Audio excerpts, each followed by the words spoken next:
таңғы асқа өте дәмді омлет дайындаймыз. Ол үшін бізге жұмыртқаға сүтті қосып, араластырып, помидорды төрт бұрыштап турап,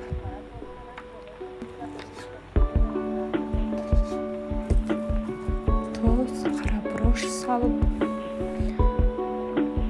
араластырамыз.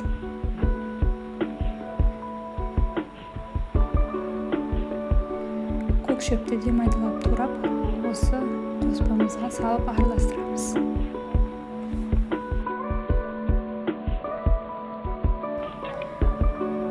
Астын жай ғана қойып,